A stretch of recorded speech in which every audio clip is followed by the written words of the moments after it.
5 বছরে 25 কোটি চারা রোপণ এবং তার সংরক্ষণের জন্য সরকারের নির্বাচনী ইশতেহার ঘোষণা করেছেন।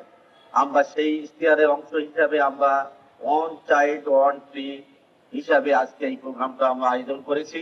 আমার বিশ্বাস যে প্রত্যেকটা চারা সুন্দরভাবে সংরক্ষণ হবে, কারণ আজকে জলবায়ু পরিবর্তন এবং নিরাপদ ফসল, নিরাপদ বাংলাদেশ গঠনের জন্য এর কোনো বিকল্প নেই।